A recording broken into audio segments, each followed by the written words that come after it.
Hi, I'm Arenda Holladay, and I'm going to be doing a short video on the mattress stitch for seaming. And before I start, I want to point out that it's always easier, I find, if I'm doing seaming, to block first. Because if you've blocked and you've pinned your selvages flat, you can see that I've put my pins at an angle in between the strands of yarn, and here is my first column of stitches, and there is the selvage stitch. If you've blocked them, it's going to be easier to see where to seam and to do the seam. So I'm going to pause this for just a second and unpin these, and then we'll get started on the seam.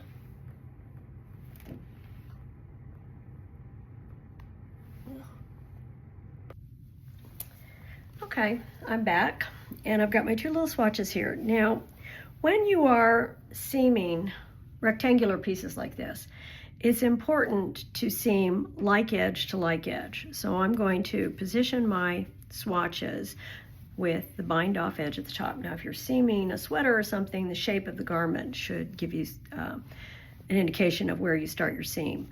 But for rectangles, it's easy to get confused. I've got my cast on edge, I've got my bind off edge.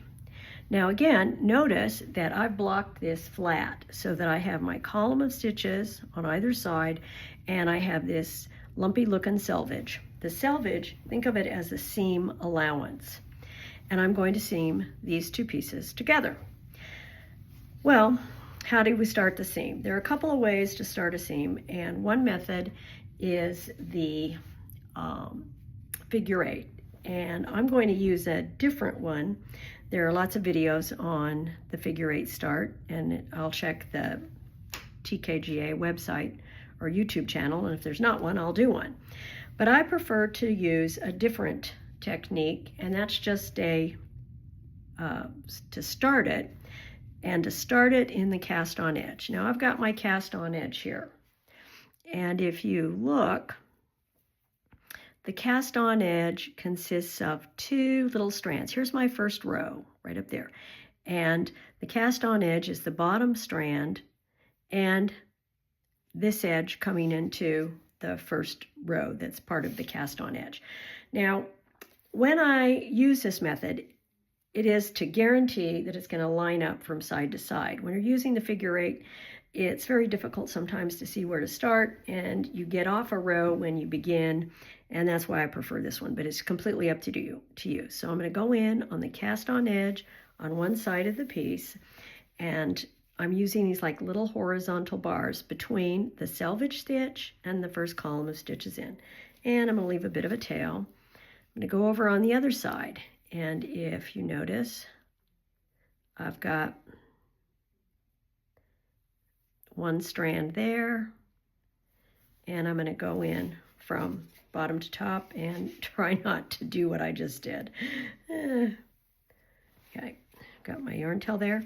Now, I'm going to go in to that second strand of the cast on edge, which is right there, and it can be kind of hard to see, and sometimes you kind of have to dig for it. There it is, and I'm going to go in from the top and come up through the bottom and pull it, and then I'm going to do the same thing on this other side, and that one is a little easier to see. Okay, so there I am, I'm started. Now, a disadvantage of this method is that it is not locking this strand at the bottom. This strand is just loose, and so you'll see when I finish, I'm going to be pulling this strand tight. I always want to hang on to this because I'll undo my entire seam. The figure eight locks it in place. Now from this point on, it is simple. I just go under each horizontal loop.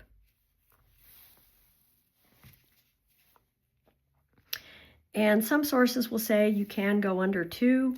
Yes, you can, but it's easier to get off if you're doing two. If you get distracted and you go under one on one side or three on the other, then your seam is off. And what you want is you want all of these rows to line up and look seamless. Now I intentionally made this swatch small so that I wouldn't be doing this for hours, but even as small as it is, it can take some time. So I'm going to go in and I'm going to try not to split that strand there. If you split that, it can mean that it's not going to work very well for you. So I'm going to go here, here, here,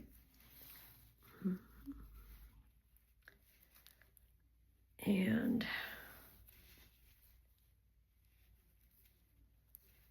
okay, careful not to split.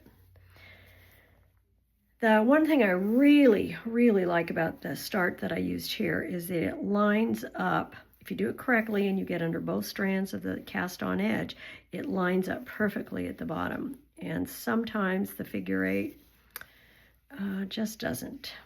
Okay, now I'm getting towards the top.